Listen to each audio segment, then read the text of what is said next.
cito un autor de Argentina, que es Zaffaroni, que matiza un poco todo lo referido a los medios de comunicación, diciendo que esta postura retribucionista es bastante regresionista, ya que generalmente el ser humano no hace un costo-beneficio a la hora de realizar un delito. No por el hecho de que aumentan las penas, los ciudadanos van a cometer menos delitos. Pero generalmente la sociedad tiende a pensar que aumentando el punitivismo, aumentando el endurecimiento de las leyes penales, va a haber una disminución de los delitos. También cito a un autor, Silva Sánchez, quien habla de un desdibujamiento de la forma del poder punitivo, donde debe destacar el papel de la víctima de la mano de la justicia del dolor, elementos que conducen a un endurecimiento del sistema penal. Las críticas que se le empiezan a hacer al derecho penal público por su ineficacia e inoperancia repercuten en la creación de nuevos sistemas privados, sistemas que tienen como base la desconfianza del poder público y sus formas, provocando una verdadera deslegitimación del poder punitivo. En cuanto a las características de este modelo, se deja de lado el sistema penal formalizado que tenía como fin la reducción del contenido de reacción y se pasa a la privatización, un sistema sin formas que tiene como objeto el delito de la cotidianidad, una expansión que se ve reflejada en el comercio de la libertad. En torno a este panorama se sanciona en el año 2000 la Ley 5/2000, que regula la responsabilidad penal del menor de 14 a 18 años, ya que los menores de 14 años son inimputables y se le aplican leyes civiles y otras leyes de protección. Esta ley aumenta las medidas judiciales, a diferencia de la ley del año 92, aumenta también los centros de día, las tareas socioeducativas, también como ejemplo del endurecimiento, las medidas de internamiento pueden ser de 6 años más 5 años de libertad vigilada y en caso de concurso pueden llegar hasta 10 años. También se le da lugar a la emblemática figura de la acusación particular. Y bueno, yo lo que analizo en el artículo es especialmente el artículo 45.3, que es el de los centros de régimen cerrado de menores, de los institutos de menores, de cómo los jueces aplican las medidas de internamiento. El artículo 45.3 dice que las comunidades autónomas y las ciudades de Ceuta y Melilla podrán establecer los convenios y acuerdos de colaboración necesarios con otras entidades, bien sean públicas, de la administración del Estado, local o de otras comunidades autónomas o privadas, sin ánimo de lucro, para la ejecución de medidas de su competencia bajo su directa supervisión, sin que ellos supongan en ningún caso la cesión de la titularidad y la responsabilidad derivada de dicha ejecución. Este esquema permite que los centros de menores puedan ser de titularidad patrimonial, organizativa, pública o privada. Acá dice sin ánimo de lucro, pero bueno, por ejemplo, citando otro autor, Jacobo Gómez Picoler, dice sinónimo de lucro, porque generalmente lo que se dice con todo lo de la privatización, que tuvo su origen en Estados Unidos, es que como el Estado pasa a ser ineficiente, se dé la concesión a una empresa privada que va a ser más eficiente y va a tener supuestamente un mejor control de los niños. Pero bueno, esto en la práctica, por informes que se analizan en el artículo, no sucede. Entonces no sería sin ánimo de lucro.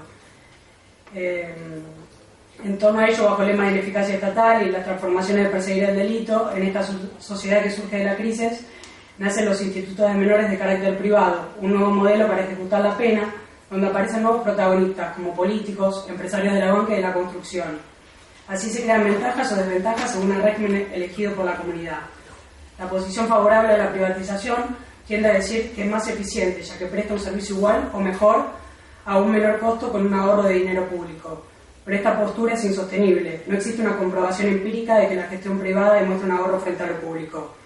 Por ejemplo, en Chile, que tienen cárceles concesionadas, hay un informe reciente del gobierno, un informe de Paz Ciudadana, que van a empezar a cerrar estas cárceles, ya que se comprobó que es más caro el sistema concesionado que el público y que la reincidencia es igual en ambos casos. Se ha visto también que la empresa que gana la concesión, ya que se someten a licitación, ejerce actos fraudulentos como asumir costos médicos no rutinarios y una vez que obtiene la licencia rebaja las prestaciones que brindaba, reduce gastos de planilla, empleados y brinda un peor servicio. Entonces, si la privatización se basta en recortar gastos y si es técnicamente posible hacerlo disminuyendo sus niveles y una peor atención a las personas privadas de su libertad, entonces la supervisión estatal pasaría a ser imposible, que es lo que también el artículo fomenta, ¿no? Que el Estado debe supervisar. Además, los empleados de un centro privado, la empresa y sus directores le deben lealtad al empleador. Sin duda, el Estado se convierte en un rehén de las concesionarias que pueden influir en las políticas criminales. En este sentido, el ejercicio de la represión penal la pierde el Estado y se abre un ámbito de gran impunidad y escasa supervisión, donde parecería que es mejor pasarle el problema a otro y privatizar la justicia de menores. Cabría preguntarse entonces si la gestión privada va a querer aumentar su capital construyendo más centros cerrados, situación que va a completar el número de plazas encarcelando niños, o bien si el gobierno podría hacer favores políticos y otorgar concesiones a sus empresas más cercanas. Porque con dicha ley se trata de privatizar una serie de presupuestos extensos, como la contratación de seguridad privada, el trabajo temporal integrado por auxiliares, médicos, psiquiatras, suministros de alimentos, limpieza, mobiliario, mantenimiento del centro. Es decir, se excede en la delegación que se hace. En principio, la elección de una comunidad autónoma de optar por un sistema o el otro repercute en la calidad del contrato de trabajo, ya que los empleados estatales gozarán la estabilidad del empleado público, una posibilidad de realizar una carrera en su ámbito. En cambio, los empleados privados se rigen por los llamados contratos basura, que no llegan al año y generan una mayor rotación del personal y una completa situación de incertidumbre en el mercado laboral, o tratan empleados de seguridad en vez de educadores, por lo cual no son funcionarios a efectos penales. Igualmente, quiero destacar que hay un continuo seguimiento del Estado, el Defensor del Pueblo Andaluz y el Defensor de Menores concurren mensualmente a las instituciones de menores con el fin de percibir irregularidades y se perciben malos tratos físicos, psicológicos, ambientales. Hay instituciones de menores que también suministran medicación forzosa, aplican sanciones de aislamiento cuando realmente están prohibidas, la falta de intimidad, de negación de acercamiento. Es por eso que el Defensor del Pueblo Andaluz implementó un sistema de seguridad para poder controlar más las anomalías que ocurren en algunos centros de internamiento.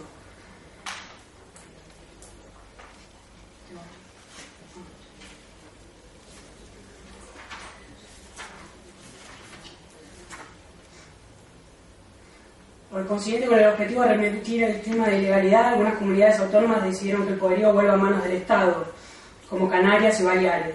Y bueno, en el País Vasco, como dije antes, los jueces están aplicando más medidas en régimen abierto, entonces están cerrando los centros de internamiento.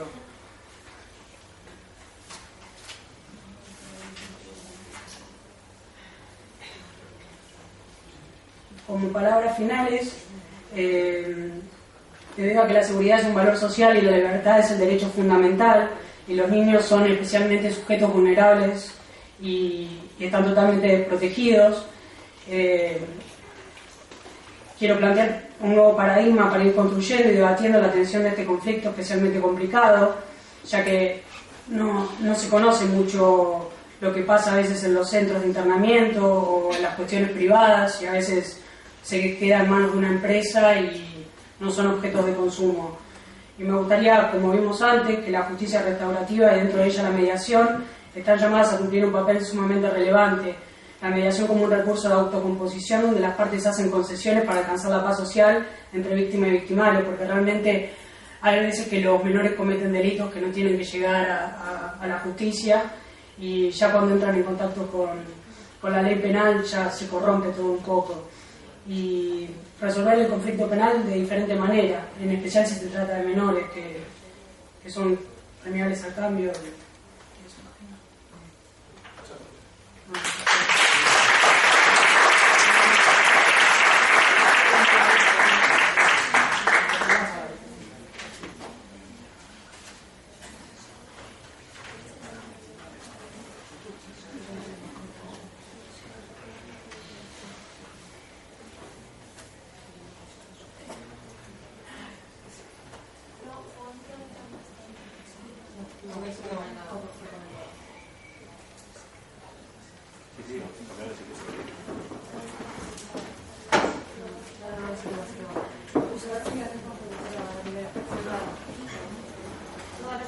arriba.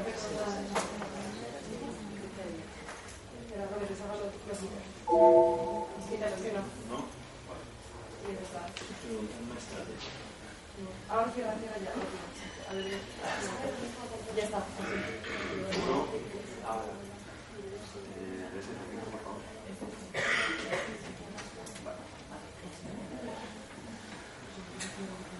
Bueno, como veis ahora, la siguiente comunicación la va a realizar Lidio Villanueva sobre la incidencia delictiva juvenil en la medida de conciliación víctima-infractor. Bien, muchas gracias. Yo soy Lidio Villanueva y soy profesora del área de Psicología Evolutiva en la Universitat Jaume I de Castellón, y vengo a presentaros una serie de trabajos de investigación que estamos realizando en la universidad en colaboración con el equipo técnico del Juzgado de Menores de Castellón, algunos de sus miembros que se encuentran aquí presentes también.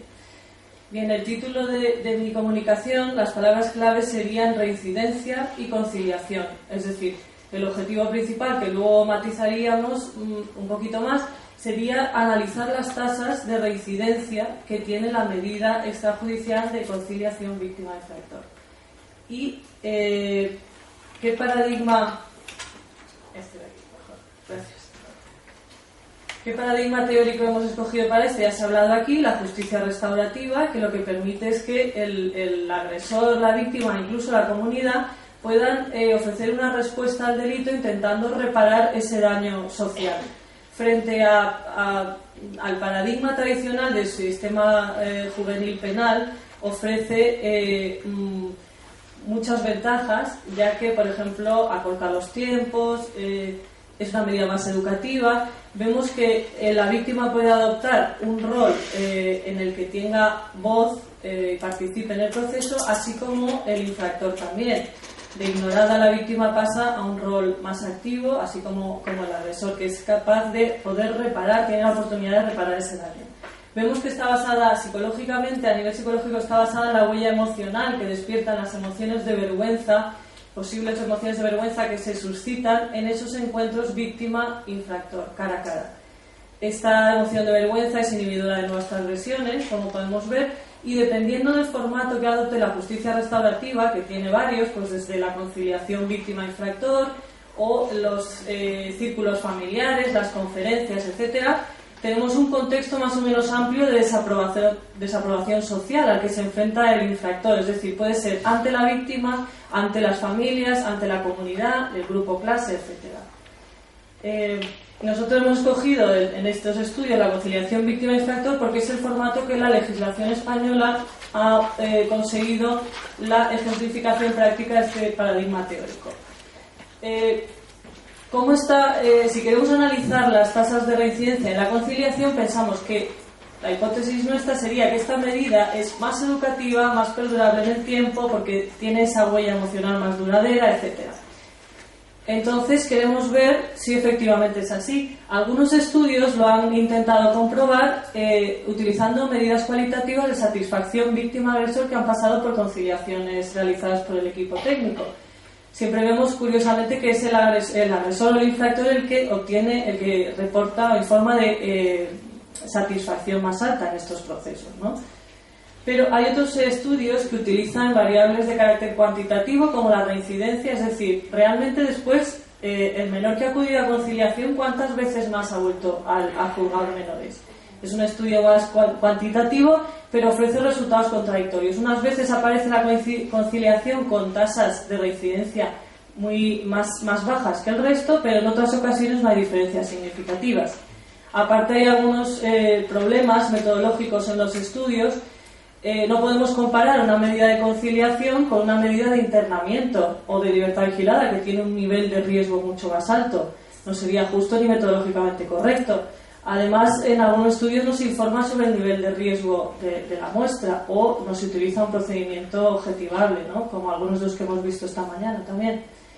Por lo tanto, el objetivo de este trabajo sería, por un lado, analizar si las conciliaciones víctima-infractor presentan tasas de reincidencia más bajas que otras medidas similares, como en este estudio son el archivo del expediente, la amonestación y las prestaciones en beneficio de la comunidad. Y por otro lado queremos saber si el nivel de riesgo del menor o el género influye en esta relación, ¿no? ¿Qué es lo que ofrece este estudio? Pues estos estudios prospectivos, en donde tenemos en cuenta la reincidencia hacia adelante, es decir, los 2 años siguientes a la realización de la conciliación. Incluimos una valoración objetiva del riesgo que, con un inventario de algunos de los que se han comentado esta mañana, en este caso el YLS, y también incluimos grupos de comparación que consideramos más adecuados porque son todos de riesgo bajo, los que hemos comentado. ¿Quiénes participaron en nuestros estudios? Pues tenemos todos estos menores con expediente judicial abierto en el Juzgado de Menores de Castellón. Los grupos que se analizaron fueron, como veis, 54 menores en conciliación, 54 en archivo, amonestación y prestaciones en beneficio de la comunidad. Vemos que hay una tasa de reincidencia a los 2 años del seguimiento que realizamos de solo un 5%, porque son medidas educativas de riesgo bajo, todas ellas. ¿Cómo hicimos esa valoración del riesgo? A través del inventario YLS, en su traducción española, el inventario de Garrido y colaboradores, inventario de gestión e intervención con el menor, y este es un instrumento de heteroevaluación en el cual se recoge información sobre el menor respecto a lo que son la entrevista con el menor en el juzgado, informes policiales y otras fuentes que tengamos. Se va marcando en cada una de las áreas si existen factores de riesgo en la vida del menor. Por ejemplo, si presenta absentismo, un ítem del área 3, o si tiene relaciones con iguales que también tienen problemas con la justicia, en el 4, o en el 6, el área 6 ocio, si malgasta su tiempo libre, tiene un ocio desestructurado, etc. Con todo ello se obtiene una puntuación por áreas y una puntuación total, que, como veis, ayuda al profesional a ubicar al menor en un rango y a proponer una medida educativa acorde, una medida de restricción de libertad más o menos alta en función del nivel de riesgo. Cabe decir que todos los menores que tenemos aquí en esta muestra están con estas medidas en el nivel de riesgo bajo o moderado. ¿Cómo hicimos el procedimiento? Pues considerábamos menores a todos aquellos que presentaran otro expediente judicial, aparte del que les llevó por primera vez al juzgado, durante el periodo de seguimiento. Por lo tanto, la variable de reincidencia, esto lo digo porque hay estudios muy diversos que utilizan otras variables de reincidencia, que sería el número de expedientes que el menor ha acumulado desde el mes posterior a la conciliación hasta la fecha fin de seguimiento del periodo. ¿Qué encontramos aquí en nuestros resultados? En primer lugar, cabe decir que nuestra hipótesis no se cumplió en absoluto. Las tasas de conciliación eran completamente iguales, las tasas de reincidencia, eran completamente iguales en la conciliación que las prestaciones, que en el archivo, que en la amonestación. Por lo tanto, el tipo de medida no ofrecía ninguna diferencia entre ellas, todas funcionaban igual. Ahora, si metíamos en el modelo la variable nivel de riesgo, sí que observamos algo, que existía una interacción significativa. Y es esta de aquí que os presento. Como veis, en la línea de abajo tenemos el nivel de riesgo según el IGI, en la línea de abajo, y en la línea de arriba, en el eje de arriba, tenemos la reincidencia real a los 12 meses. En este caso veis que es a los 12 meses. Originariamente todas las medidas parten del mismo punto, entonces a medida que aumenta el riesgo de reincidencia, el nivel de riesgo, va aumentando la reincidencia real.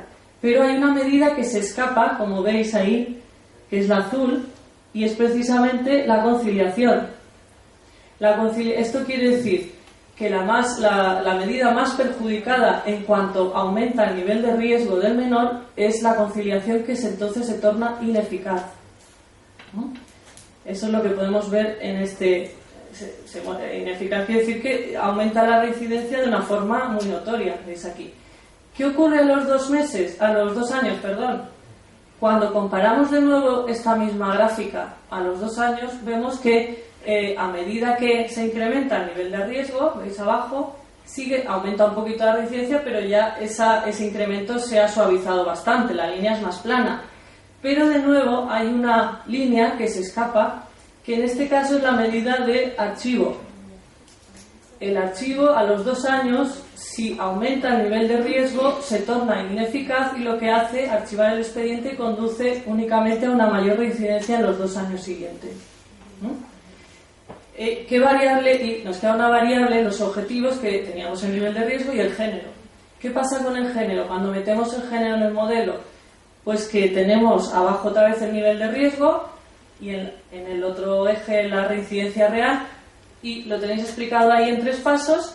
La línea discontinua son los chicos, pero vemos que las chicas de nivel de riesgo bajo, que están arriba, presentan más reincidencia real que los chicos. ¿Veis? Luego convergen en el punto 15 del IGI, en el punto 15, que tenemos ahí marcado, aparece que ambos sexos convergen en su reincidencia. Para luego volver a dividirse, quiere decir que los chicos con nivel de riesgo alto tienen las reincidencias mayores. Es decir, que parece que haya 2 vías separadas para chicos y chicas en cuanto al nivel de riesgo. Bueno, ¿qué podemos concluir respecto a los objetivos que nos habíamos planteado? En primer lugar, decía, no se confirma en nuestra hipótesis, no existe ninguna clara ventaja de la conciliación sobre el resto de medidas. Esto puede querer decir que lo importante no es el tipo de medida en sí. Nosotros pensábamos judicial frente a extrajudicial, podía haber una ligera ventaja, no la hay. Pensamos que quizás lo importante es la adecuación de la medida a las circunstancias del menor, que es lo que hace el trabajo del equipo técnico, el juez de menores, cuando asigna la mejor medida para el menor, una especie de medida más idónea. Otra posible razón es que haya una interdependencia de otras variables para que no salgan diferencias. ¿Puede ser el nivel de riesgo? Como hemos visto, sí que vemos que efectivamente el nivel de riesgo tiene un efecto negativo sobre la conciliación. Esto quiere decir que si vamos a realizar una conciliación y sabemos que el menor es de riesgo alto, quizá no merezca la pena porque estamos abocados a que tenga un peor pronóstico, una mayor probabilidad de reincidencia a los 12 meses. Otra cosa que aparece es el archivo. ¿Os acordáis que también se iba a la medida de archivo? Existe un incremento de la reincidencia del archivo a los 2 años. Esto iría un poco en contra de lo que es este resultado, el principio de intervención mínima, ¿no? Sabemos que debe haber una intervención mínima o ninguna intervención en absoluto en el menor, pero parece ser que algunos menores de bajo riesgo, como puede ser en el archivo, responden mejor a una mínima intervención que a la ausencia total de intervención. Podría estar por ahí la explicación. Y por último tenemos que el efecto del género, o sea, el nivel de riesgo de reincidencia está mediado por el género. Parece ser que existe un diferente impacto del nivel de riesgo en la reincidencia de chicos y chicas, apoyando quizás que existen vías diferentes y deberíamos realizar diferentes accesos o inventarios o baremos, etcétera, para población masculina o femenina, ¿no? ¿Y cuáles son las implicaciones prácticas a nivel de trabajo, ¿no?, con estos menores que pensamos que pueden extraerse de estos trabajos de investigación? Algunos ya lo hemos comentado, pero creemos que sería necesario siempre valorar el nivel de riesgo antes de proponer a un expediente para la medida de conciliación, porque hemos visto que tiene un efecto negativo. Para ello sería mejor utilizar un procedimiento objetivo como el que utilizamos en este estudio, cualquiera de los otros que se han comentado esta mañana. También pensamos que quizá es conveniente dividir el nivel del rango moderado del inventario en 2 partes. Si recordáis, era del 9 al 22, el moderado, que es un rango muy amplio. Eso y el hecho de que haya un punto crítico a los 15 puntos que diferencia chicos y chicas, puede que sea aconsejable dividir ese nivel de riesgo moderado en 2 para que nos dé más información. Y por último, hay una característica de esta muestra nuestra de conciliaciones, y es que normalmente los estudios tradicionales siempre son chicos, y aquí se ha debatido, ¿no?, del tema de dónde hacer conciliaciones, en qué tipo de delitos, etcétera. Normalmente son chicos y delitos contra la propiedad, por lo tanto leves, etcétera. Pero en nuestra población teníamos muchas chicas, delitos contra las personas y delitos violentos, mayoritariamente. Con lo cual pensamos que es necesario aplicar la conciliación a delitos graves, empezar a aplicarla a delitos más graves contra las personas, porque precisamente es la relación social la que se ha deteriorado y la que sería necesario restaurar, y también para que se amplíe un poco el campo de acción de la justicia restaurativa. Y bueno, nada más, muchas gracias y quedo a vuestra disposición.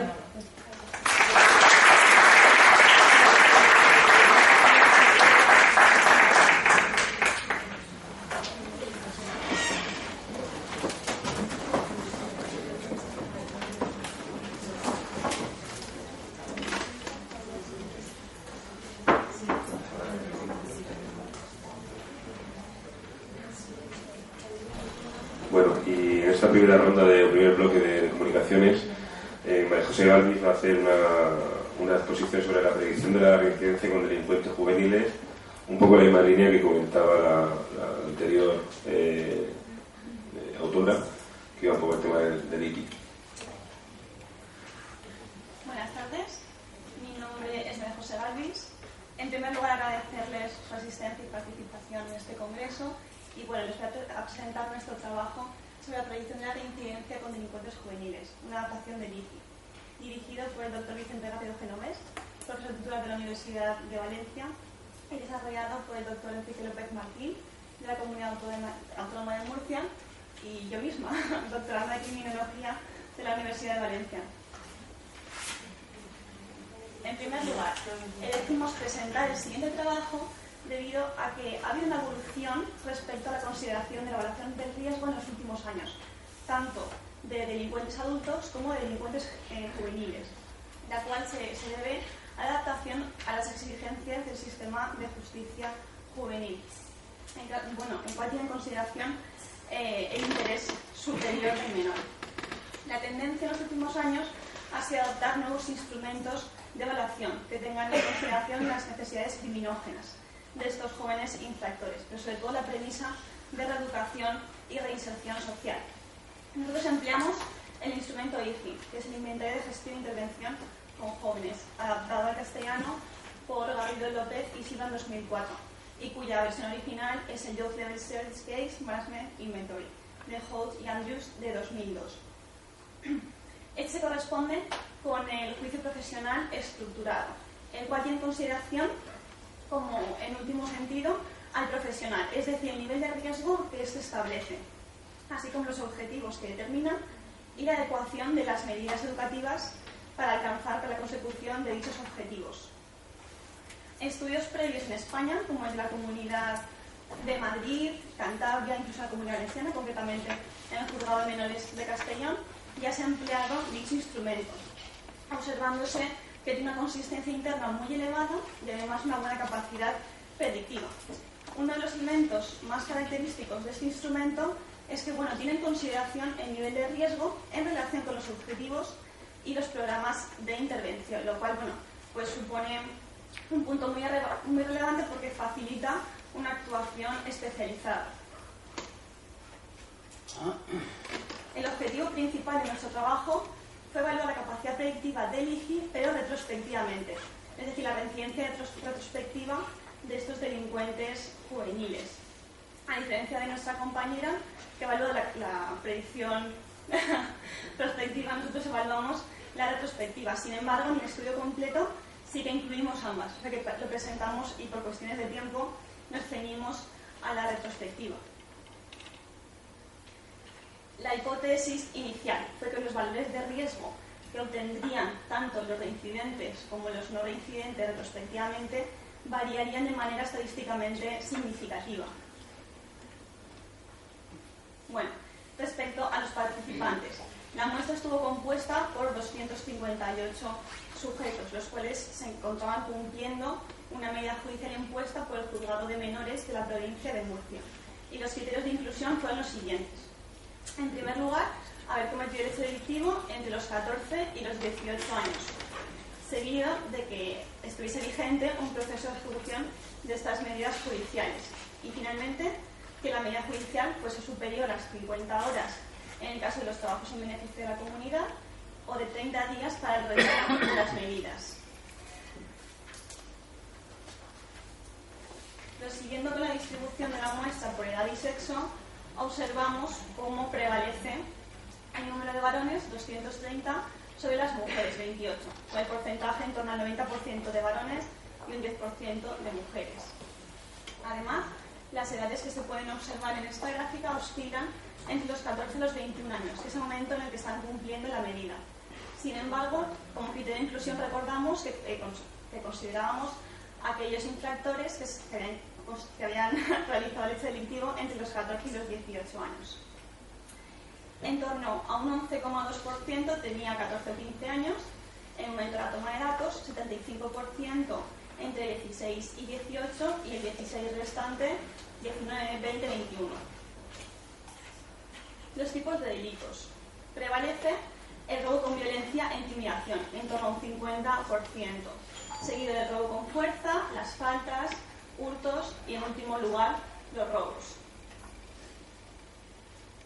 ¿Qué instrumentos empleamos? Pues bueno, el IGI, como ya hemos comentado anteriormente, el instrumento de gestión e intervención con jóvenes. Además, el CRIM, que es el cuadernillo de recogida de información sobre el menor.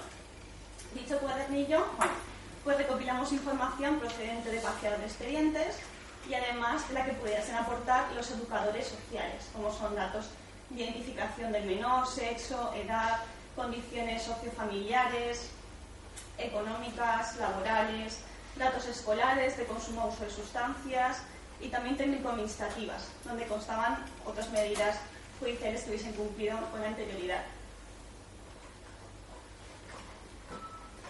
En nuestro proceder nos iniciamos con la presentación y entrenamiento con dichos instrumentos a los equipos de profesionales que se van a encargar de su ejecución, porque lo que buscábamos era una administración homogénea por parte de todos los profesionales, y para corroborarlo realizamos una valoración interjueces, de forma que fue supervisada dicha implementación.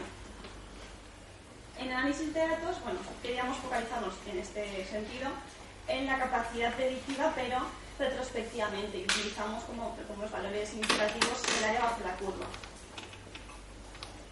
¿Qué resultados obtuvimos? Pues bueno, la fiabilidad del IGI resultó muy elevada, con un alfa de croma de 0.904, teniendo en consideración los 42 ítems tricotómicos que constituyen el instrumento y además disgregados en las 8 subescalas, que como la compañera ya ha ido mencionando más o menos qué consiste cada una, pero seguimos.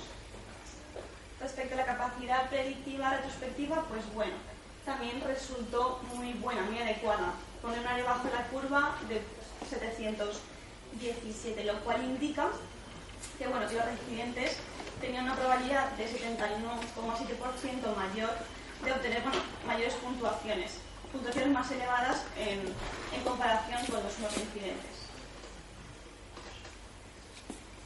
En la predicción retrospectiva, hallamos que el nivel de riesgo fue muy superior en los reincidentes, con un 17,75, en comparación con la cifra de 11,61 de los no reincidentes. Por tanto, constatamos que el nivel de riesgo es mucho mayor en los reincidentes.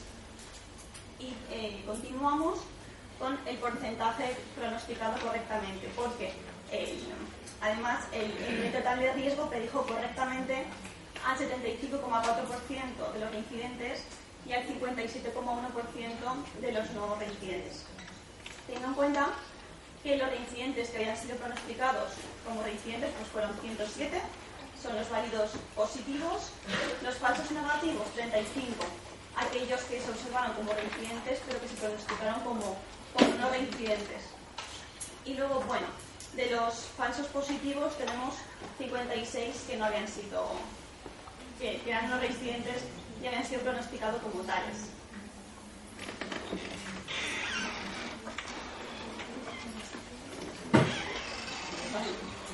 Tras todos los hallazgos expuestos, podemos considerar que es una escala adecuada de predicción de la reincidencia debido a la fiabilidad del instrumento, como hemos ido demostrando en nuestro estudio, porque identifica menores que han reincidido retrospectivamente y además el nivel total de riesgo que denota que los reincidentes tienen un nivel superior en comparación con los no reincidentes.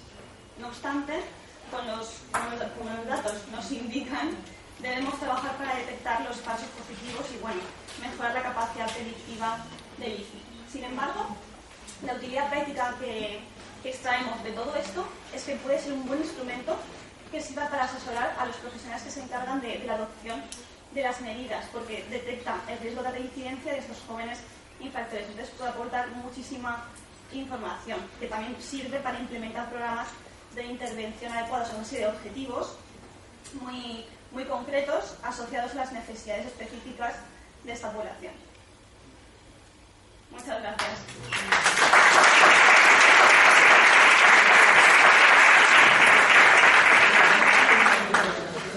Bueno, agradecer las exposiciones a las tres autoras. Vamos a dejar 5 minutos por si queréis hacer alguna pregunta, alguna de ellas, y damos paso luego al bloque número 2 de comunicaciones. Si alguien tiene alguna pregunta.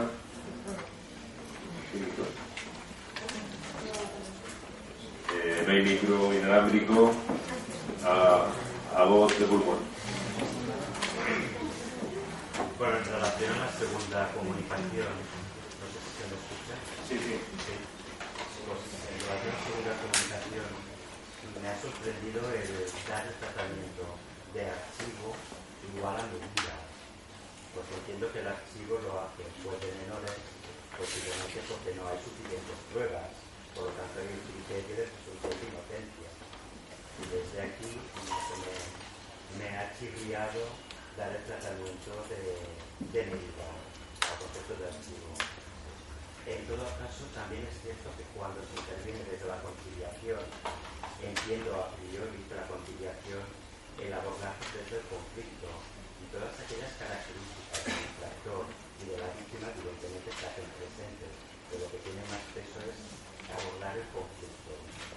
Con lo cual, claro, cuando se ha comunicado que lo que se tiene o lo que se debería es utilizar más la metodología de la conciliación en delitos graves y siempre con niveles críticos bajos, también me gustaría preguntar ¿qué entendemos por delitos graves?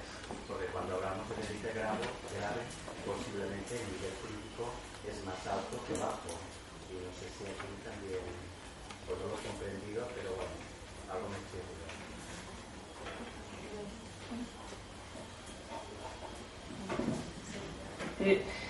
Gracias por la pregunta. Sí que la medida, es decir, el archivo que hemos propuesto sí que es una medida en la Ley Orgánica de Responsabilidad Penal del Menor que se puede adoptar, que comentándolo con el equipo técnico sí que también es una intervención en realidad, porque el menor va a un contexto judicial, tiene una entrevista, etcétera. La hemos considerado como no intervención, pero en realidad sí que hay cierta intervención ahí, porque tiene que ir, explicar, hablar, la entrevista, tal. Pero parece que es una intervención muy mínima que pasados los 2 años se diluye en el tiempo y que no... Porque hablando, por ejemplo, de prestaciones en beneficio de la comunidad con el equipo, decía, claro, el menor va a la entrevista, pero luego va a la audiencia, al juicio, está realizando las tareas. Por lo tanto, hay un seguimiento que mantiene a ese menor en no reincidir, por ejemplo. Eso podría ser el seguimiento, quiero decir, que tiene su efecto en el menor. Luego, respecto aquí consideramos delitos graves, claro, es verdad que quizás delitos graves puede sonar a, pues eso, muy graves y ocasionales, como los homicidios o los intentos de violación o abusos, pero nos referíamos a delitos graves como si dijéramos a las lesiones, a los delitos contra las personas que tradicionalmente se han considerado como más graves, pero ahí incluimos lesiones, amenazas, etcétera. Por ejemplo, los casos de acoso que llegan a este contexto judicial. En esos casos de acoso pueden ser considerados graves, pero quizás el nivel de riesgo es bajo o moderado, pero lo que nos interesa es que esas personas van a seguir conviviendo, van a seguir en el mismo instituto, en el mismo barrio. Lo que queremos es restaurar, exactamente, existe un conflicto y queremos restaurar la relación porque va a seguir manteniéndose en el tiempo. Y también comentábamos incluso los casos de violencia de género en adolescentes, que cada vez, aquí se ha comentado que están más en boga. Incluso en esos casos sería interesante ir introduciendo, y de hecho hay muchos equipos que lo hacen, la conciliación, porque no nos interesa judicializar ni dar una respuesta punitiva, ni porque sobre todo además van a seguir manteniendo relación más lejana. Pero bueno, nos referíamos a ese tipo de no dejar los delitos contra la propiedad, contra el mobiliario urbano, etcétera. Ahí no nos interesa tanto restaurar esas relaciones, ¿no? Entonces nos referíamos un poco a eso. No sé si acabo de contestar pero bueno. Sí, no. Agradezco la aclaración porque si no, tal como informaba, podría dar pie a interpretaciones erróneas. Igual que el archivo, claro, el archivo lo hace el juez, en algunos casos antes de que llegue al equipo técnico. Es cierto que el equipo técnico puede hacer una propuesta de no intervención y archivarse, pero claro, faltaba Se daba por sentado y por eso digo que falta algo. Y es cierto que la propia intervención en el sistema judicial ya tiene un efecto. No hace falta más medidas. Y por eso se propone la intervención. ¿Alguna pregunta más? Sí quería agradeceros y con respecto a la primera, comentar que estoy totalmente de acuerdo con lo que has dicho, pero yo te diría desde la experiencia que no es toda la verdad. La 5-2000 aporta beneficios muy superiores a la 492. Hemos pasado de tener menores delincuentes a los 12 años a tenerlos a los 14. De tener chavales en prisión a los 16 a tenerlos a los 18. No estoy diciendo que eso sea bueno, sino que es por lo menos menos malo que lo que había. Sí, yo me refiero a lo general, que Sí, bueno, exacto. le da más lugar a la víctima, ya se incorpora la figura de Eso la sí, querella, bueno, la pero eso han acusación sido las particular. reformas posteriores que yo desde mi valoración, que no es nada jurista, ¿no? Sino desde el trabajo con los Digo, que un chavales, concurso llega a los 10 años, como que me parece se le muy metieron grave. muchas reformas a esa ley justo por eso, porque tenía muchos puntos que eran contradictorios con lo que se quiere hacer, ¿no? Donde había teóricamente un mayor peso del interés del menor, de la intervención educativa, por lo menos así lo dice literalmente la ley. Luego es cierto, no es cierto, pero... Y luego que sí que hay entidades que están trabajando muy bien, ¿no? Y desde el convencimiento de que esto tiene que ser educativo, de reinsertar al chaval en su entorno, de trabajar con la familia, con los recursos de su barrio, con el... Sí, lo hemos dicho esta mañana que en el fondo está muy bien, en la aplicación es no de chirría. Además, como tú bien dices, hay entidades que trabajan muy mal, pero hay profesionales dentro de esas entidades que trabajan muy mal, que desarrollan proyectos innovadores, significativos y socioeducativos increíbles. Más, hay una entidad, muchos lo conocerán, no voy a dar difusión de qué entidad es, pero tiene un proyecto de reeducación de menores de medidas abiertas que se llama Aula sobre Ruedas. Y lo que hace es llevarse a 5, 6 o 10 chavales con medidas judiciales por Castilla-La Mancha o por cicloturismo para trabajar el tema de el concepto que decía Macarenco, ¿no? El tema de nosotros, que muchas veces entre los chavales muchas veces está desvirtuado. Porque si yo me quedo tirado, tú te quedas tirado. Si yo no como, tú no comes. Si yo no, es el trabajo del grupo, que al final de cuentas es el aprendizaje cultural de la socialización. ¿Una pregunta más? Agradecimientos, ruegos, ¿no? Vamos a pasar al segundo bloque. Muchas gracias a las 3 ponentes.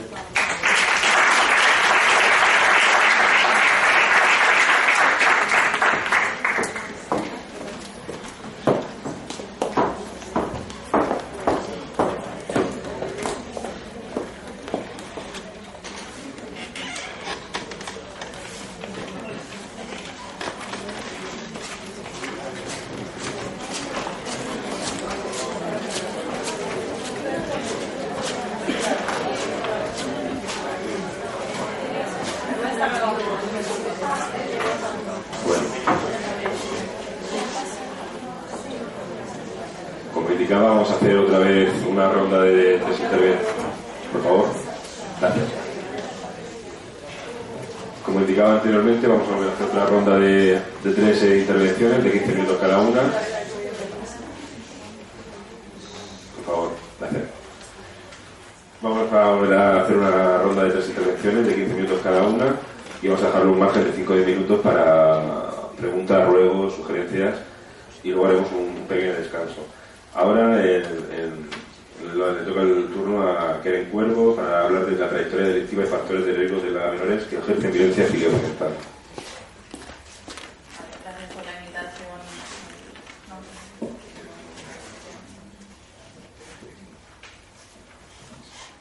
¿Así mejor? Bueno, soy profesora de la Universidad Jaume I y os presentaré un trabajo que hemos realizado en colaboración con el Juzgado de Menores, con el equipo técnico del Juzgado de Menores de Castellón.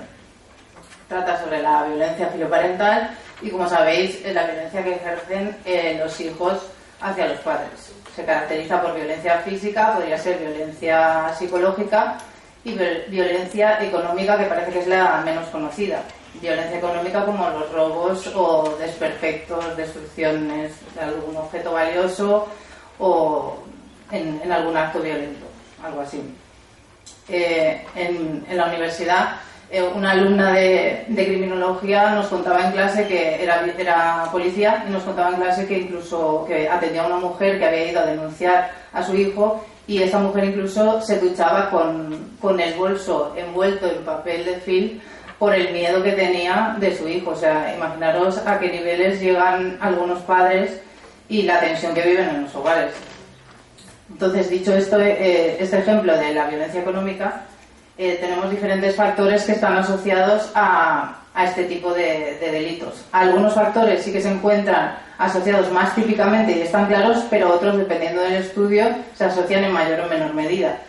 Pero las pautas educativas sí que serían un factor súper importante en este tipo de delitos. Otros habría más o menos desacuerdo, pero las pautas educativas sí que sería común a todos estos delitos. Luego hay otros rasgos como de personalidad, como impulsividad, ausencia de respeto hacia los progenitores, por supuesto, bajo autoconcepto también podría ser, egocentrismo también, y el consumo de drogas. Consumo de drogas entendido como habitual, sería un potenciador, no un causante, ya que estos delitos no se cometen bajo el efecto de la droga, pero sí que sería un potenciador en estos casos. En cuanto a las diferencias de género, sí que se encuentra que los chicos cometen más violencia física y las chicas más violencia psicológica. También se pueden establecer dos tipos de perfiles: un perfil delictivo de estos menores que cometen otro tipo de delitos aparte de violencia filoparental contra las personas y contra la propiedad. Este tipo de familias estaría caracterizado también por un mayor riesgo, cambios de vivienda y, como no, pautas más deficientes o en un estilo educativo negligente. También estarían caracterizados este tipo de perfil de violencia filoparental por haber intervenido con ellos, con estas familias, otros sistemas como el de protección y el de salud mental. En cuanto a los menores, serían más conflictivos, más de alto riesgo y presentarían este tipo de factores como el absentismo escolar, baja motivación. El factor escolar es importante también. Consumo de sustancias habitual, y la medida, como son de alto riesgo, sería utilizado la de libertad vigilada. En cuanto al perfil normalizado de los que cometen violencia filoparental, serían aquellos que cometen únicamente este tipo de violencia, con un patrón familiar más normalizado, unas pautas educativas más adecuadas y no habría intervención con otros sistemas. No se consumiría drogas a nivel habitual y la duración de este conflicto sería menor que en los otros casos, que en el otro tipo de perfil. La medida propuesta sería de bajo riesgo y, en algunos casos, sería la de conciliación o el archivo no como medida, sino la consecuencia sería el archivo del expediente. Los objetivos de esta investigación serían analizar la trayectoria en cuanto al número de delitos o de expediente y en cuanto a otros delitos cometidos y su diferenciación en cuanto a sexo. Y también se utiliza el inventario IGI, que ya conocéis de sobra, y se analizarían las diferencias en cuanto a sexo también. Los participantes de este estudio fueron del Juzgado de Menores de Castellón, y aunque solo son 57, han sido todos los expedientes del 2011 al 2014 calificados como maltrato familiar. Pueden llegar casos de este tipo de maltrato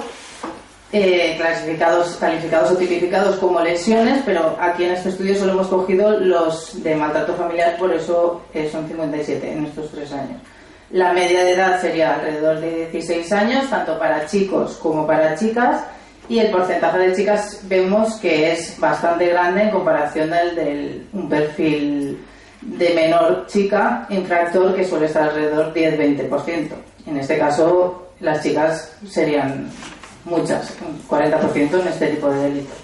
La nacionalidad sería mayoritariamente española, como ocurre con el perfil del menor infractor en general.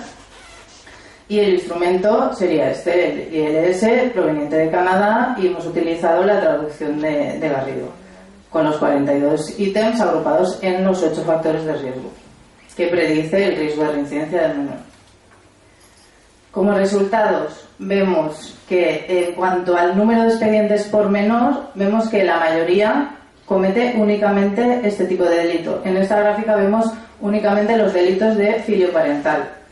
La mayoría, el porcentaje, la mayoría de los menores comete un único delito, el 12,5% de los menores comete 2 delitos y así sucesivamente, llegando a tener 7 menores que cometen 7 delitos de filioparental a lo largo de todas sus trayectorias. O sea, estos serían casos ya muy complicados, pero sería un porcentaje, como veis, mínimo.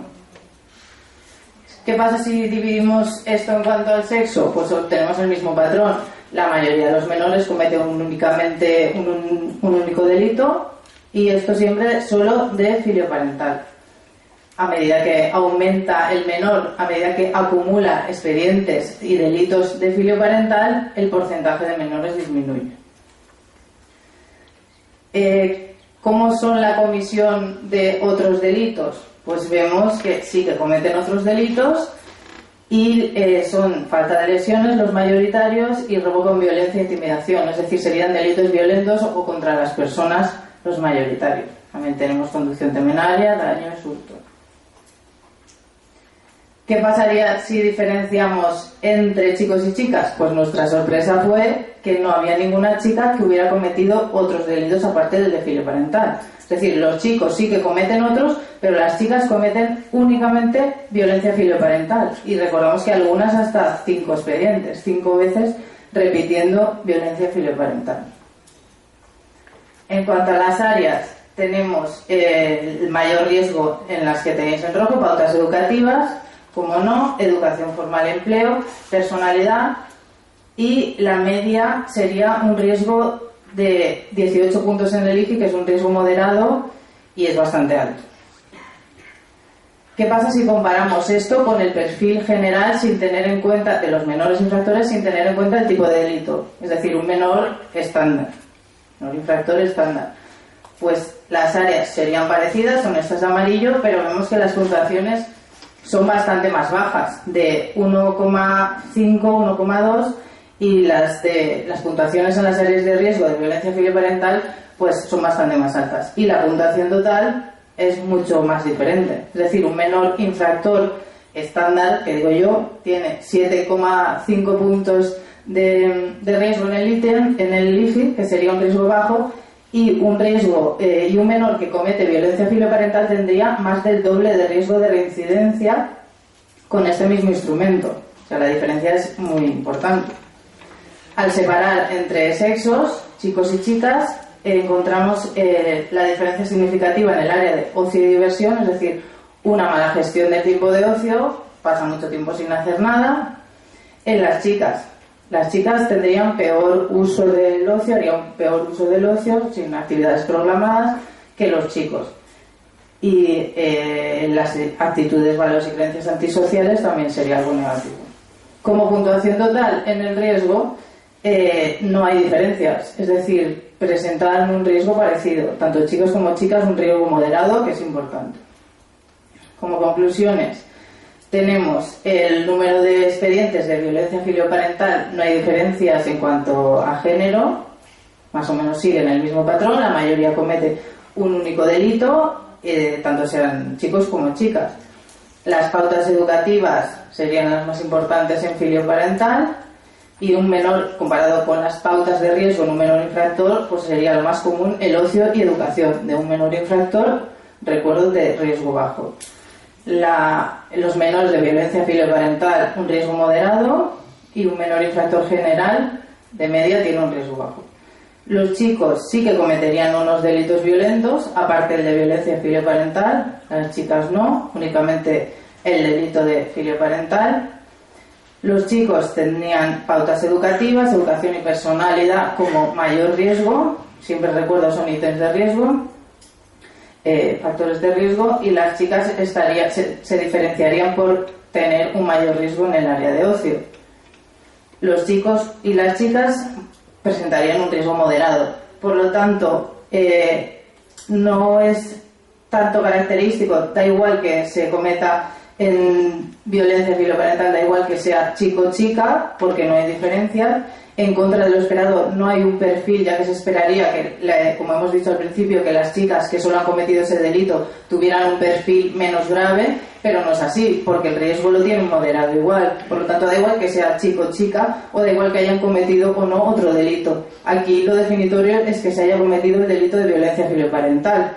Es decir, está muy asociado a un riesgo moderado de reincidencia, este delito. Por lo tanto, se podría tratar a nivel de intervención, proponer una intervención o llevar a cabo una intervención diferenciada y especial para este tipo de delito. Ya no solo con el menor, sino con los padres, que en algunos casos ya se hace, pero aquí tenemos constancia empírica de que se podría reducir la reincidencia al intervenir, sobre todo con las pautas educativas de los menores y de los padres.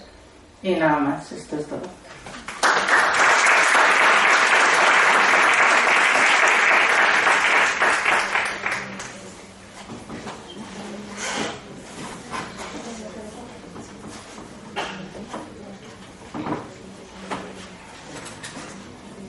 Hacer una puntualización. Cuando se envían las comunicaciones al Comité Científico Asesor, se omite los autores y la procedencia del autor.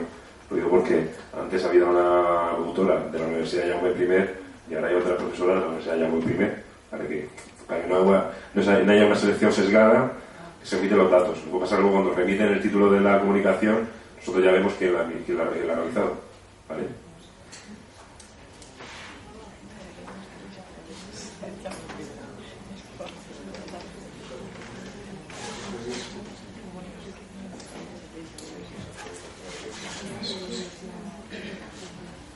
Bueno, es una comunicación conjunta de la Asociación Educativa de Gritsu para hablar del tema de los centros de día como recurso para este tipo de menores.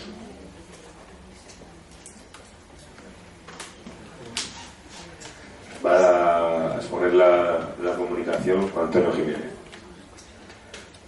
Hola, buenas tardes. Me llamo Juan Antonio Jiménez. Soy educador y trabajo apasionadamente en el centro de día ELEQUI.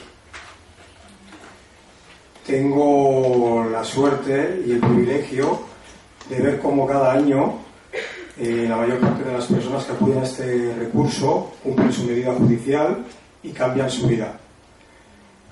Por lo que agradezco a la organización del Congreso la oportunidad de compartir y de que participemos todos aquí y compartamos pues, la maravillosa experiencia del centro de día.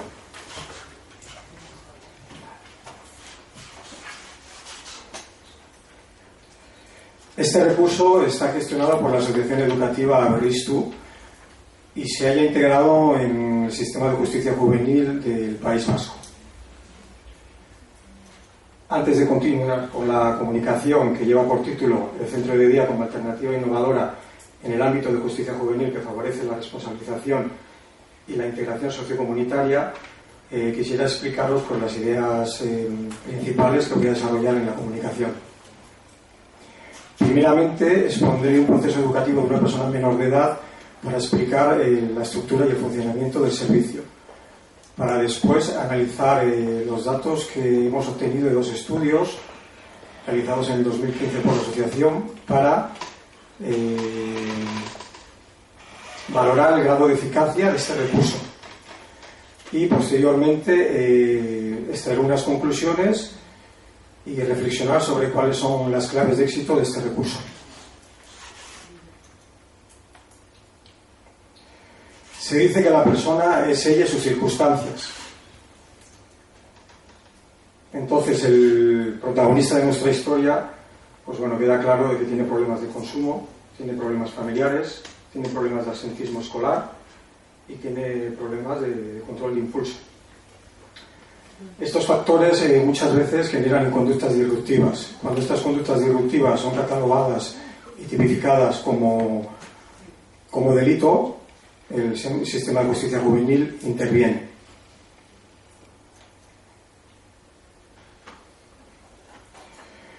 Vamos a imaginar que la jueza es benevolente y le pone una medida de 7 meses de asistencia al centro de día.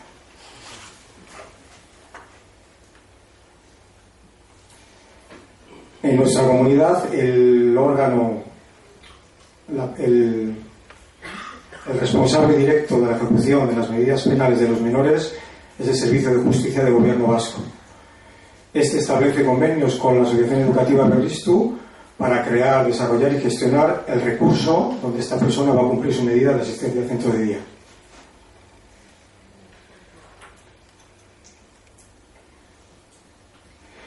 El centro de día nace el 8 de enero del 2008 y como ser vivo tiene las siguientes características.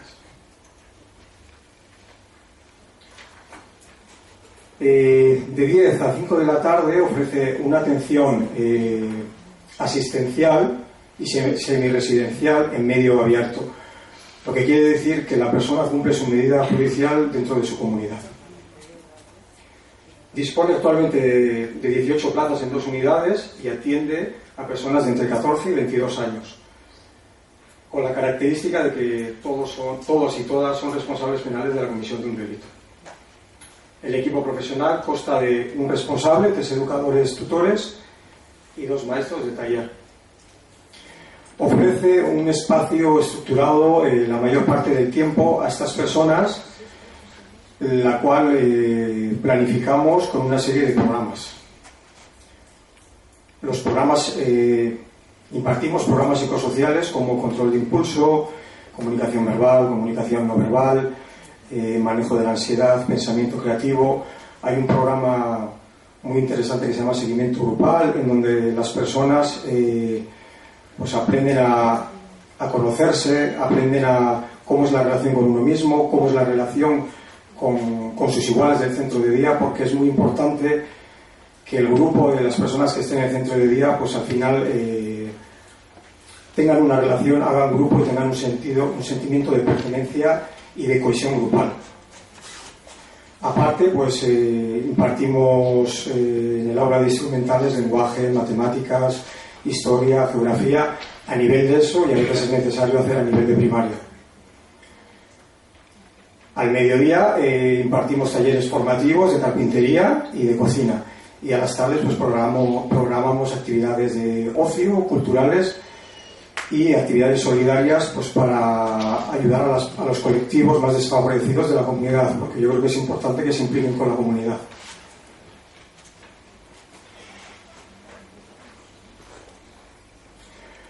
Los objetivos del centro de día son favorecer el desarrollo global de la persona, promover la responsabilización penal a través de la implementación del programa de mediación e impulsar la integración positiva en la vida comunitaria.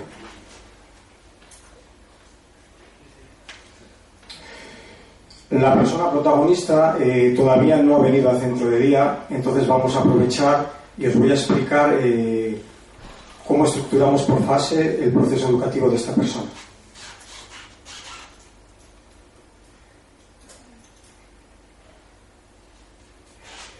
En la primera fase o fase inicial de interacción, nuestra función básica es observar. Utilizamos una herramienta que le llamamos la triada, que consiste básicamente en identificar los aspectos problemáticos, carenciales y los recursos personales que tiene la persona. ¿Qué observamos? Pues observamos conductas, observamos actitudes y sobre todo interacciones. Interacción con él mismo, la interacción con sus iguales dentro del centro de día, la interacción con nosotros, con los profesionales, la interacción con figuras de autoridad, la interacción en su entorno familiar, en el colegio, con amigos e incluso con la novia, porque a veces son personas muy importantes a tener en cuenta.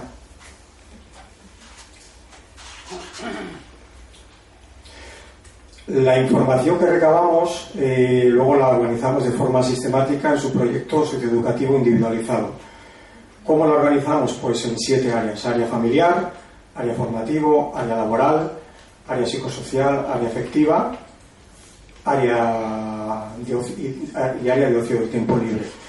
En estas áreas lo que identificamos son los aspectos que he mencionado anteriormente, y después, en base a estos aspectos, establecemos unos objetivos que sean alcanzables por las personas y que sean medibles por nosotros. Y también establecemos las estrategias a seguir para que ellos puedan cumplir con esos objetivos. Después de 28 días de observación, se envía este informe al juzgado. Creo que ya está viniendo la persona, entonces, bueno, acaba de entrar y hay que ir a recibirlo. Le damos la bienvenida. Le presentamos al equipo educativo, presentamos a sus compañeros de medida judicial y el responsable tutor de su medida le dice que, bueno, que tienen que hablar y hacer la primera tutoría. En la primera tutoría lo que se le hace es contextualizar, situar el contexto sociojurídico en el que se encuentra, se le explica el funcionamiento del centro de día y se empiezan las primeras fases del proceso de mediación. Porque para nosotros es importante que él sepa por qué está aquí, o sea, que entienda el significado de por qué está aquí. Pues abordamos con ellos las primeras fases del reconocimiento de los hechos y la asunción de los hechos.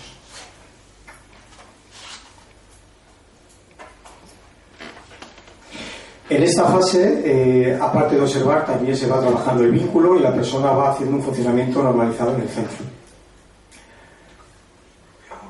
Pasamos a la segunda fase. En la segunda... 5 minutos. En la segunda fase el objetivo básico es disminuir los aspectos problemáticos, subsanar o compensar los carenciales y potenciar los recursos personales. Se abordan las siguientes fases de mediación, como conciencia del daño causado y disposición a reparar, y luego se valora si la persona está preparada pues, para acceder a un recurso formativo externo en base a sus capacidades y al grado de aprovechamiento que va a hacer de este recurso. Se envía el segundo informe de seguimiento al juzgado, entramos en la fase última de intervención, en la fase final. Aquí se hace un balance del grado de cumplimiento de los objetivos de la persona y en las personas mayores de edad se trabaja mucho la emancipación y sobre todo la inserción sociolaboral.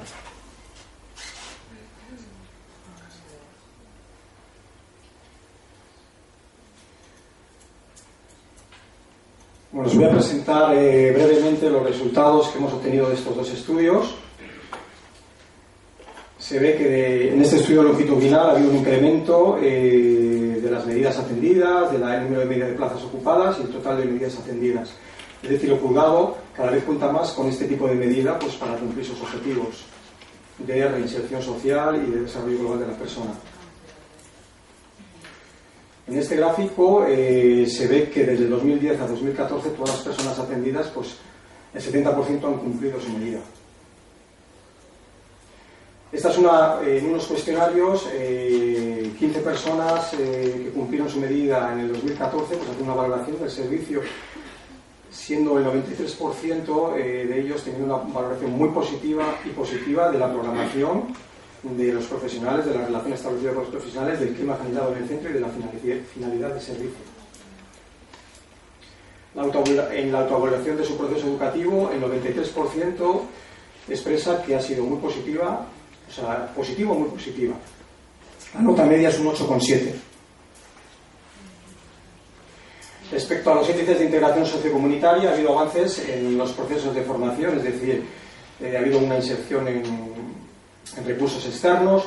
Tema de trabajo no hemos podido, la crisis creo que influye también. En el ámbito familiar ha habido una mejora en la relación y la reincidencia presenta un 30%. Conclusiones. Este recurso funciona y cumple con los objetivos del desarrollo global de las personas, la responsabilización penal y la integración sociocomunitaria. Reflexionando sobre cuáles son las claves del éxito del centro de día, resalto la primera, que es una buena comunicación y coordinación con el equipo del juzgado y el equipo educativo del centro de día. Creo que es importante aunar fuerzas para seguir en la misma dirección para poder ayudar a estas personas. La segunda reflexión es lo que decía mi compañero de hacer grupo, es decir, hay que favorecer que se haga un grupo, que las personas que asistan no cumplan una medida de forma independiente, que haya una cohesión grupal y una identidad importante, una identidad grupal con el centro de día. Cuando esto se ha dado, los resultados han sido mucho más positivos. La tercera es el generar un clima emocional positivo, es decir, nosotros llamamos condiciones climáticas educativas favorables. Las condiciones climáticas, si no nos engañemos, las hacemos los educadores y los profesionales. Es decir, con mi ilusión, con mis ganas, con mi motivación, con mi respeto, con con mi pasión en mi trabajo y la unión de mis compañeros con todas esas emociones y sentimientos, lo que hacemos es generar un clima afectivo positivo. En los procesos de enseñanza y aprendizaje esto es muy importante, porque no solo hay aprendizaje explícito, también es implícito. Esto se graba en la memoria de la persona cada vez que entra y dice, bueno, entro al centro de día, es un sitio que estoy a gusto. Entonces se sienten más motivados y más abiertos para aprender. Y la última reflexión, y yo creo que es la más importante, es, aparte de ofrecer unos buenos contenidos y una buena estructura, ofrecer una buena relación. Cuando hablamos dónde es el cumplimiento físico de esta medida, está claro que es el centro de día, pero el verdadero espacio es el medio humano. Entonces, la medida realmente se cumple en una relación. Los profesionales debemos cambiar un poco pues, la forma que tenemos de intervenir. En Berristu se ha establecido un nuevo modelo educativo, que es el modelo relacional, en donde se dice y se fomenta que el educador educa desde la persona. Es decir, no nos podemos disociar como personas técnicas y personas disociadas. Educamos con y desde nuestros pensamientos, sentimientos y actitudes. La reflexión es, realmente, yo creo que no sé, es muy difícil obligar a una persona a querer a otra. Cuando establecemos objetivos con estas personas, estamos obligando a que respeten a las familias, a que se cuiden, a que asistan al recurso formativo, a que no se droguen, a que crezca su autoestima, pero muchas veces ellos no quieren. Entonces, ¿cómo podemos conseguir que de la obligación pasen a la motivación intrínseca? Es decir, que se hagan suyos esos objetivos y que al final ellos luchen por su vida. Esto se consigue estableciendo una relación auténtica y verdadera con ellos.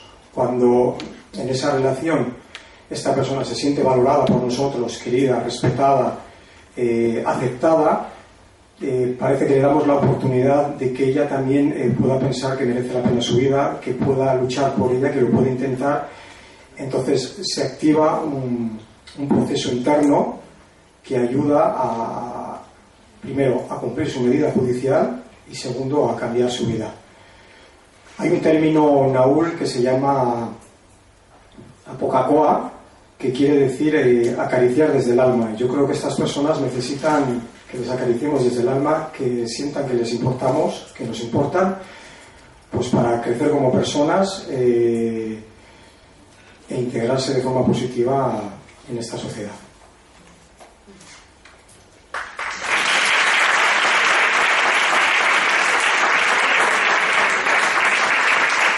El término, y acabo, el término ireki es un término vasco que quiere decir abrir. Como habéis visto, la puerta está abierta y el centro de día, la Asociación Educativa Berristu, tiene las puertas abiertas por si alguien quiere profundizar un poquito en el funcionamiento de este recurso. Muchas gracias.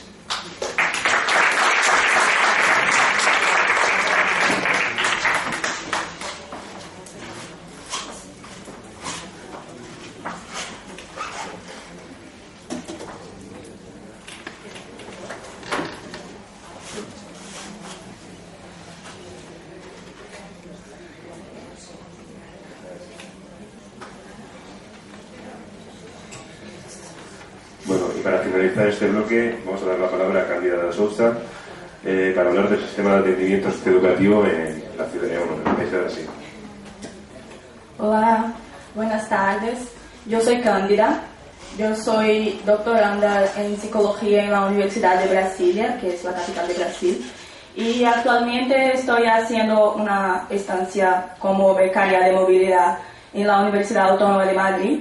Solo hace un mes que estoy en España, entonces mi español no es muy bueno, entonces disculpa inicialmente cualquier cosa y luego por su comprensión, por algún posible error y luego también por su atención, porque pienso que la temática de los adolescentes que cometen actos infraccionales es muy importante y mismo con la dificultad de comunicación, pienso que es importante tenernos el desafío de cambiarnos informaciones de cómo las políticas para estos niños son implantadas en todo el mundo.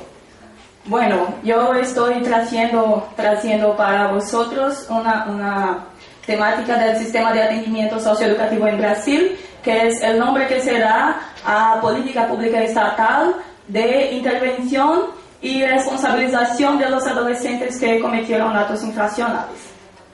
Entonces, pienso que es importante inicialmente hacer un histórico de la legislación nacional brasileña hacia los niños y adolescentes a lo largo de los años. Inicialmente nosotros tuvimos dos códigos de los menores, uno en 1927 y otro en 79. Eran leyes que estaban destinadas a un público específico de niños y adolescentes, que era el público pobre, y era una política que estaba mucho más preocupada con la seguridad de la sociedad que con el desarrollo de los niños. Entonces, tuvimos históricamente, junto con la dictadura militar, tuvimos un periodo de 25 años de dictadura militar en Brasil, que aún tiene consecuencias muy serias en la actualidad. Y el histórico de la atención estatal a los niños y adolescentes siempre fue de criminalización y de represión de un público específico de niños y de adolescentes, que es el público pobre. Entonces, podemos decir que había, antes del periodo de redemocratización, dos doctrinas que estaban en prevalencia en la legislación, que era la doctrina de la situación irregular, que es esto, la legislación es destinada a los niños y adolescentes que son un riesgo para la sociedad, y una doctrina correctivo-represora, que no tenía en perspectiva la capacidad y la potencialidad de los niños y de los adolescentes, no tenía en consideración su participación activa, su empoderamiento y cosas que pudieran favorecer su desarrollo en la máxima potencialidad, por así decir.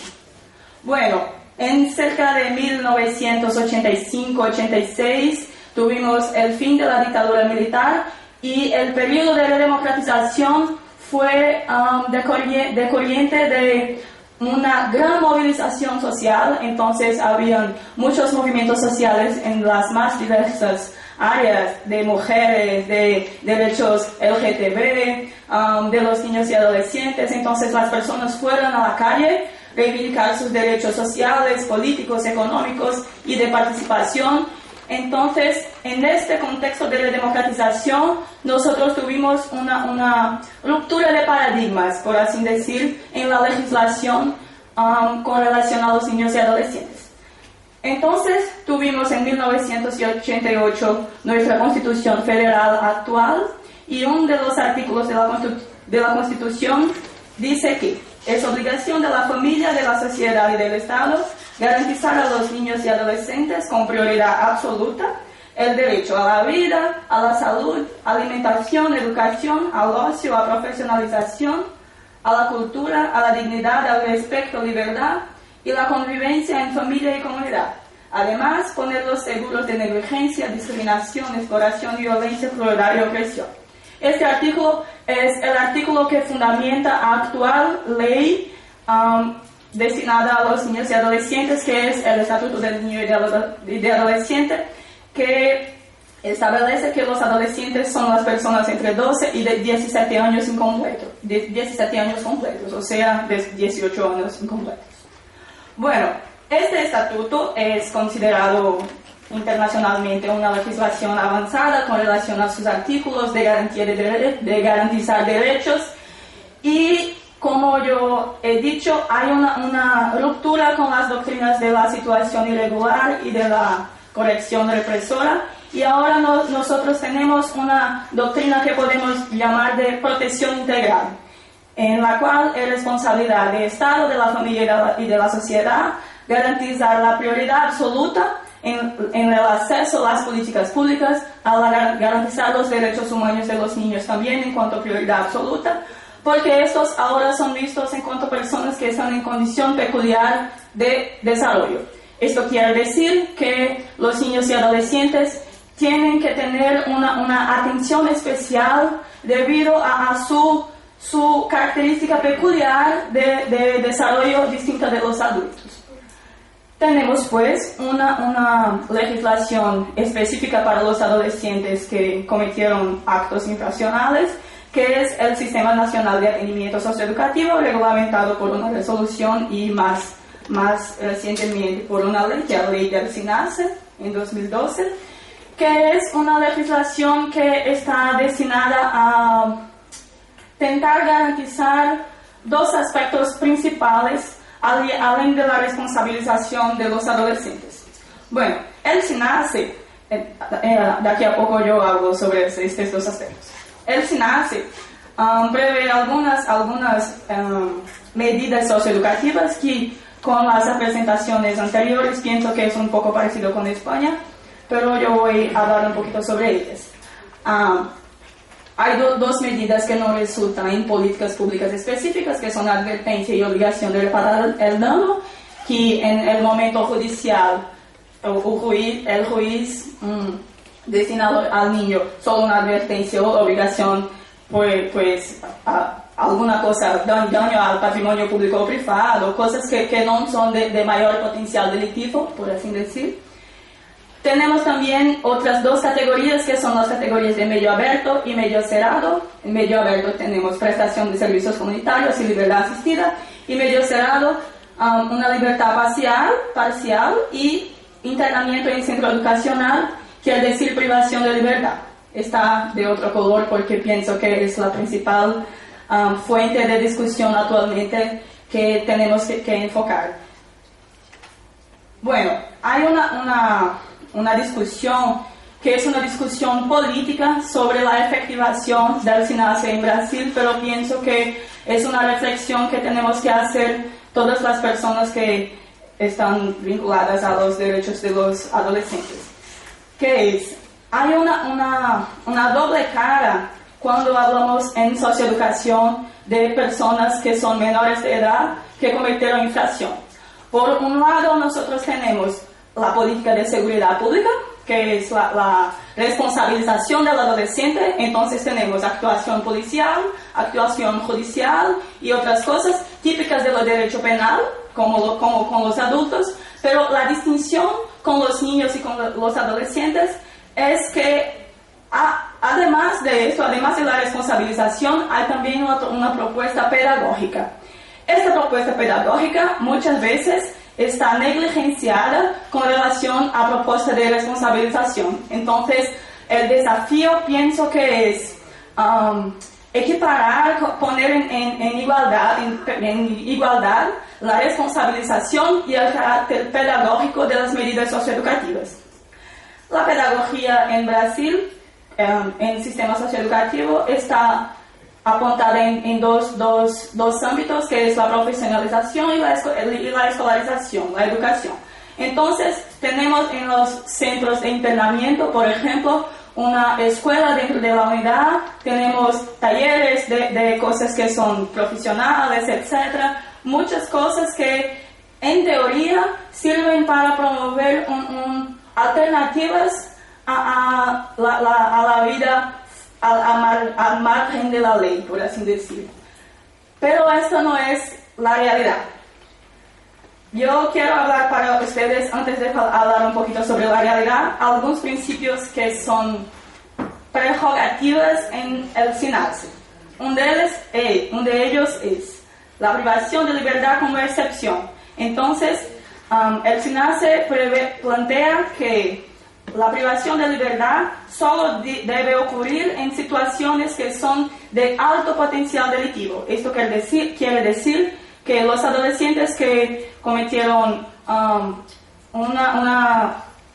no sé cómo es el término cuando dos personas están en conflicto, un conflicto en la clase, esa persona no debe tener su libertad cerceada por esto, pero es una realidad en Brasil. También tenemos un principio que es el principio de incompletud institucional. Este es un neologismo que también no hay la palabra incompletud en Brasil, pero es una innovación, que es una tentativa de separación una tentativa de diferenciación de las instituciones totales, que son instituciones que están segregadas de la sociedad en general, en las cuales personas son puestas en privación de libertad y muchas veces deshumanizadas, muchas veces desingularizadas, por así decir. Su subjetividad es secundarizada y tenemos un escenario, un contexto de totalización de los individuos. Entonces, el principio de incompletud institucional es una tentativa de romper con este paradigma de totalización de las instituciones. También respecto a diversidad de género, etnia, clase social y otras cosas más.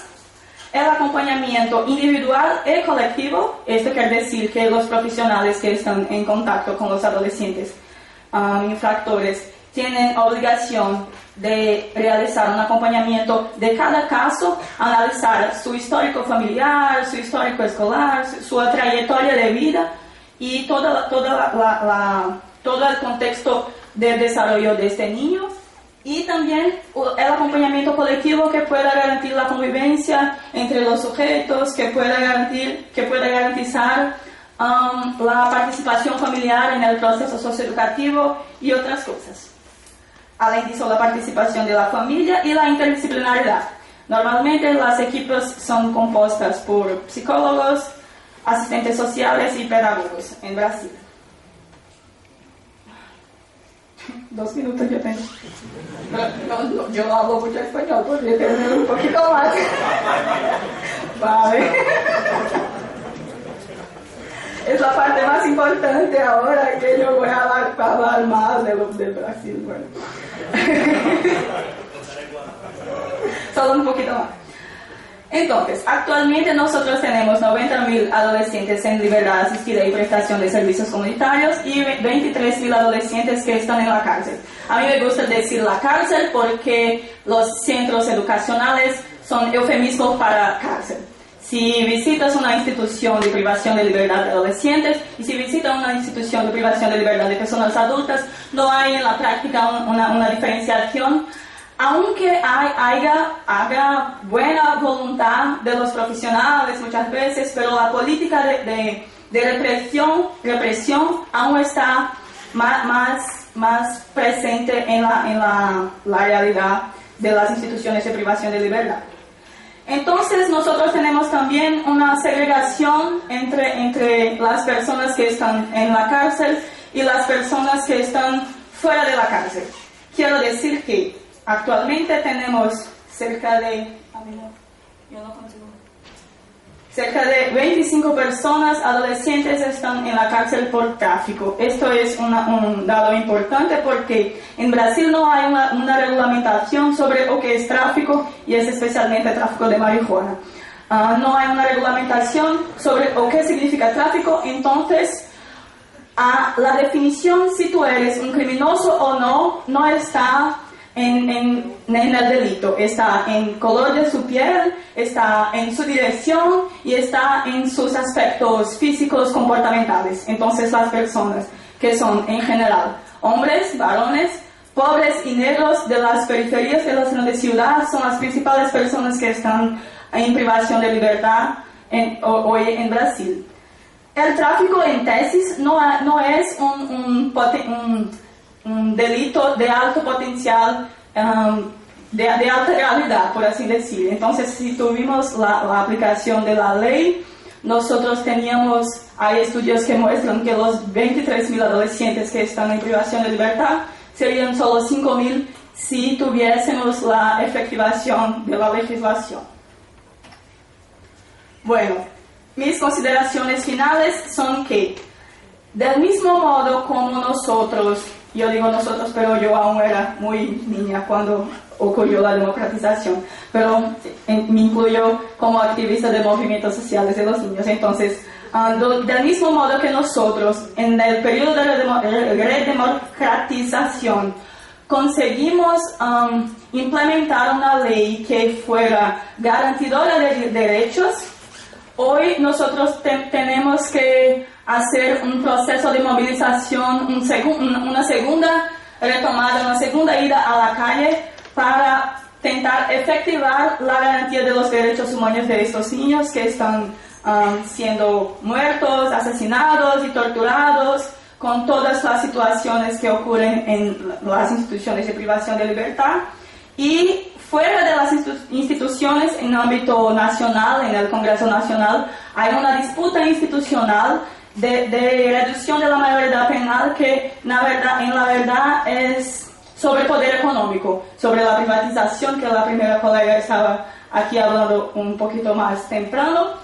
Hay también intereses económicos por detrás de la reducción de la mayoría penal en Brasil, que actualmente está en 18 años y hay más de 50 propuestas en el Parlamento, que 16, 14, 12, 0, muchas propuestas que son violadoras, que son violadoras de los derechos humanos, y hay una intensa movilización contra esto. Entonces, hoy la realidad de Brasil es que tenemos la criminalización de la pobreza, muchas propuestas de la reducción de la mayoría penal, y en contrapuesto un contexto de disputa institucional en lo cual los movimientos sociales están se articulando, pero nosotros somos el lado más flaco de la fuerza. El enemigo es mucho mayor, mucho más poderoso, y tenemos que movilizar y hablar sobre esto, tanto en Brasil como fuera de Brasil, en español, en portugués, en todas las lenguas,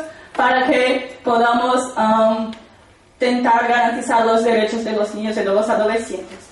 Y para finalizar, a mí me gustaría dejar una poesía de Leonardo Ortegal, que es un gran amigo, negro, pobre, trabajador del sistema socioeducativo y poeta, que dice: niños de la cárcel. Ellos son números, ellos son estadísticas, ellos son noticias, ellos son relatorías en 3 vías, ellos son financiamiento.